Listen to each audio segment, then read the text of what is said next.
우리는 지난 시간에 미가의 가장 유명한 그 5장을 보았습니다.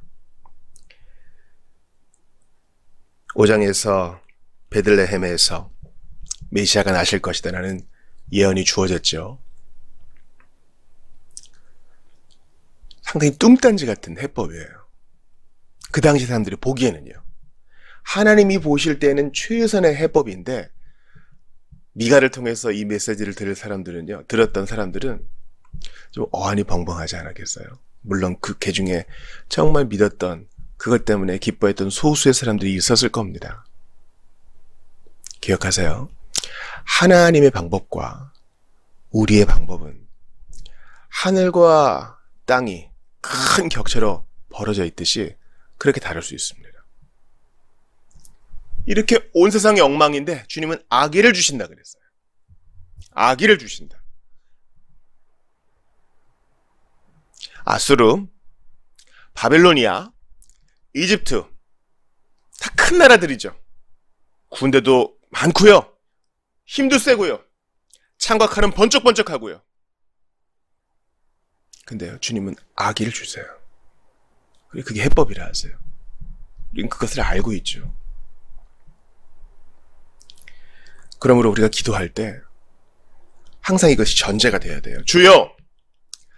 하나님의 최선과 내가 생각하는 최선이 얼마든지 다를 수 있으니 내 뜻과 방법과 고정관념을 버리고 아버지께서 주시는 것은 무엇이든 떡덩이로 받게 하소서. 어떤 길로 그분 따르며 섬겨야 할지 다 알지 못해 마음 답답하지만 그 다음이 중요해요. 나의 계획과 방법 욕심에 짐 내려놓고 오직 주만 의지하게 하소서.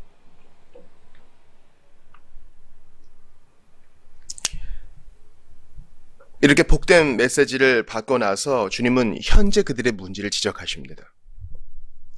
하나님께서 마치 검사처럼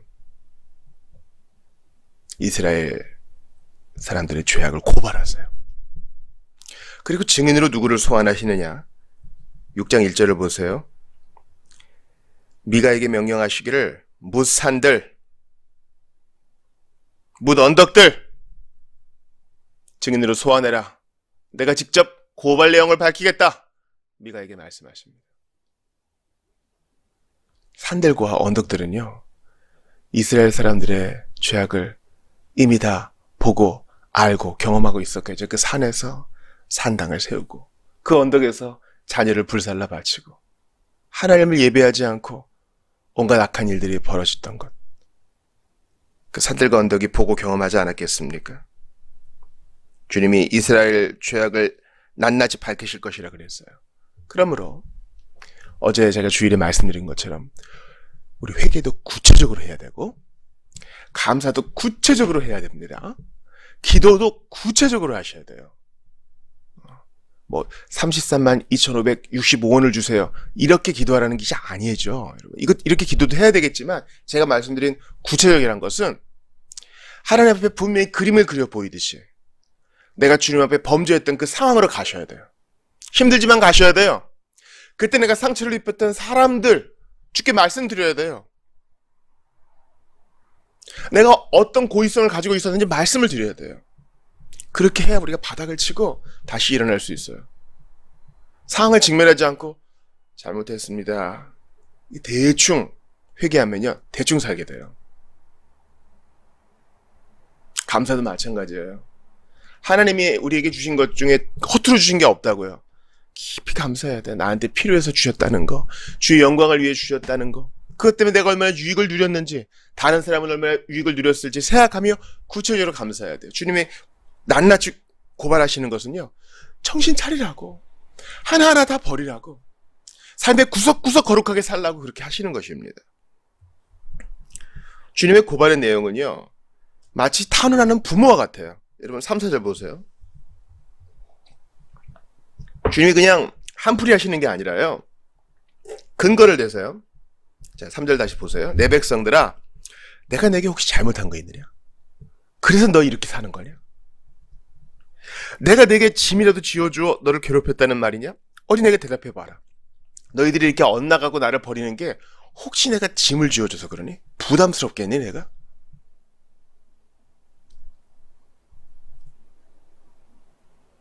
결론은 뭡니까?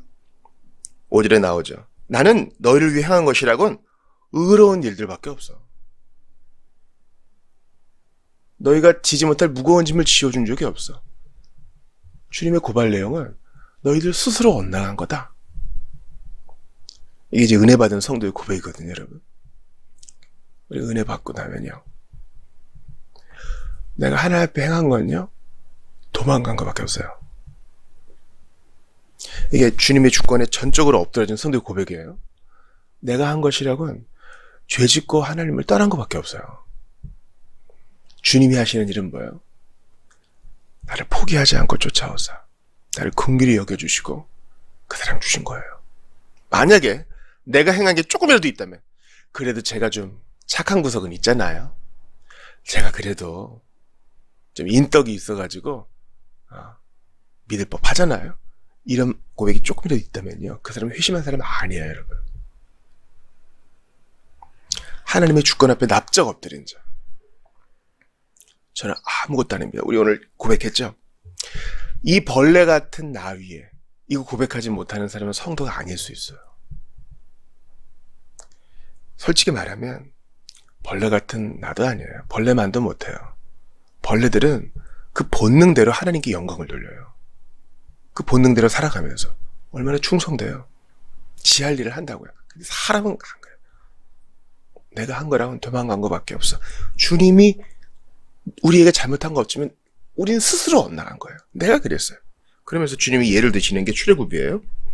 보라, 나는 너를 이집트 땅에서 이끌어냈다. 오랜 세월 동안 종살이하던 그 지긋지긋한 집에서 너희 몸값을 치르고 너희를 건져내었다. 그런데 내가 모세와 아론과 미리암 보내어 너희를 인도하게 했다. 너희 건져주지 않았느냐? 이거 우리한테 적용하면 뭡니까? 우리를 구원해 주신 거예요. 마귀의 종된 집에서 종노릇하던 우리를 구해 주셔가지고 우리를 자유롭게 해주시고, 우리를 죄 용서를 주시고, 양자 삼아 주시고, 칭의 의롭다 인정해 주시고, 우리를 성화의 길로 들어서게 하셔서 조금씩 예수 닮게 하여 주시고, 필요한 모든 것을 공급해 주시고, 지체들을 주시고, 교회 공동체를 주시고, 오늘도 살아갈 힘과 용기를 주셨습니다. 자, 5절 또 보세요. 내 백성아, 너희 기억해봐라. 그때 모압 왕 발락이 너희를 해치려고 어떤 악한 음모를 꾸몄었는지, 또 부올의 아들 발람이 그에게 어떻게 대답하였는지를 기억해봐라. 그리고 그 시딤에서부터 요단강을 건너 길갈에 도착하기까지 그 여행길에서 너희에게 어떤 일이 있었는지 한번 기억해봐라. 이 역사적 사건이잖아요. 역사적 사건은 팩트죠.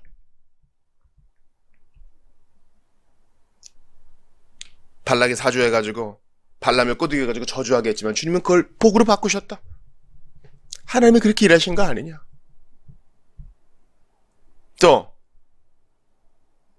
너희들이 출애굽을 건너고 출애굽을 하고 요단강을 도하할 때까지 내가 도와주지 않았느냐.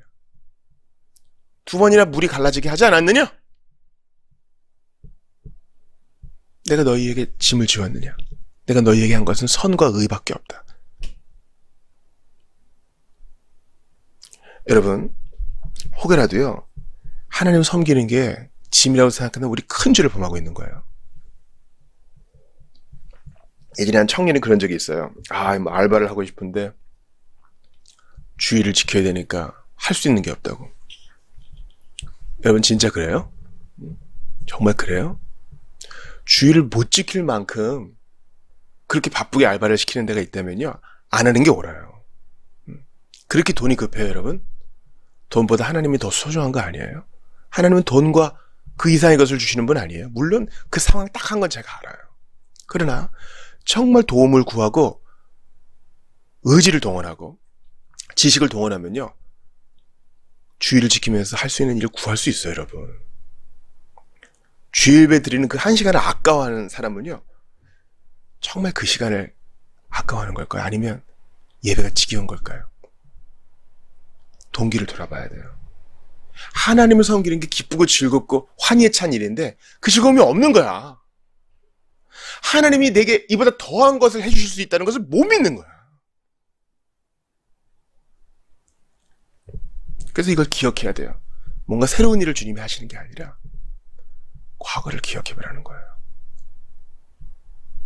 그러니까 우리가 지금 너무 바쁘게 사는데 한번 좀 환기할 필요가 있어요. 우리 가톨릭 신자들은 피정이라고도 가잖아요. 우리도 뭔가 좀 필요해요. 여러분 개인적으로 이렇게 리프레시하는 시간 가지셔야 돼요. 뭐 내면을 찾아서 성찰하는 그런 시간 말고요. 하나님이 내 인생에 행하신 중요한 일들을 돌다니면서 쌀듯이 이렇게 좀 돌아볼 필요가 있어요. 그때 진짜 제가 이제 주일에 손들과 나누는데 아침에 나가서 밤까지 바빴다고 이해해요.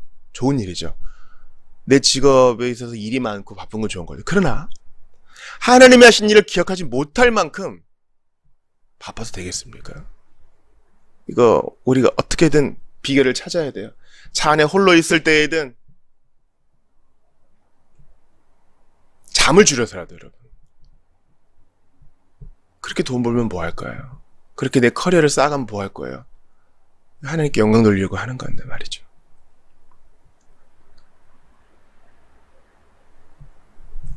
질문이 나옵니다. 그렇다면 어떻게 주님께 나아가야 됩니까? 주님은 수천 마리 순양, 강 같은 기름, 자녀를 바치는 거 하나도 기뻐하지 않는다 그랬어요. 주님은 마음을 원하세요. 그러니까 여러분 주님이 우리에게 많은 거 바치라 그렇게 요구하세요. 자비교회 강단에서 헌금 작정시키는 거 봤어요 여러분? 돈 얘기 안 하잖아요. 주님은 우리에게 우리가 감당 못할 짐을 지우시는 분이 아니에요. 주님은 항상 좋은 분이셨어요. 이건 교육자인 저한테도 마찬가지예요. 주님이 김 목사 너 교회 부흥시켜서 큰 군중을 만들어라 그렇게 요구하지 않으세요. 주님은 내 깜냥을 놔서 내가 할 수 있는 걸 요구하세요. 오히려 나를 섬겨주시죠. 여러분 하나님이 여러분에게 요구하시는 게 너 돈 많이 벌어가지고 큰 집 사라? 그런 거 요구하지 않으세요. 주님 마음을 요구해요. 마음을 요구한다고요. 사랑하는 사람이 여러분에게 요구하는 것은요. 큰 외제차와 기가 막힌 돈다발과 명품 가방을 요구하는 게 아니에요. 사랑하는 사람이 여러분에게 요구하는 것은 시간을 함께하는 걸 요구하는 거예요. 함께하는 거. 8절 보세요. 미가에서 예수님의 베들레헴 탄생 이후 가장 유명한 선구예요. 너 사람아, 주께서는 무엇이 선한 일인지를 내게 이미 보여주셨다. 주께서 내게 참으로 요구하시는 것은 이것이니 곧 오로지 공의를 따라 살아가고 한결같은 사랑으로 자비를 베풀며 겸손한 마음으로 내 하나님과 친밀히 교제하며 살아가는 것이다. 이미 알려주신 거예요. 모세율법에 나와 있죠. 공의를 행하고 인자를 사랑하며 겸손히 내 하나님과 함께 거하는 것이라.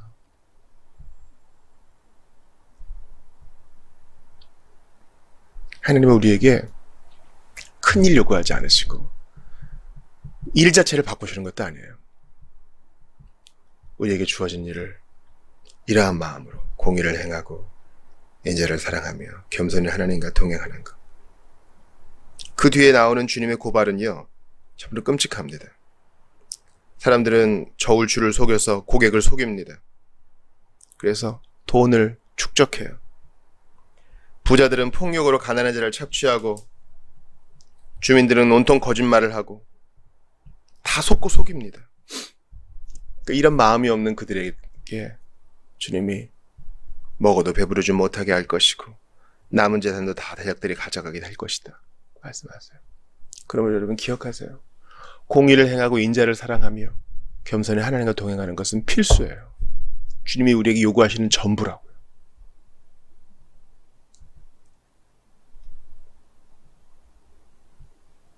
이런 마음 없는 자들을 위해 예수님이 오셨어요.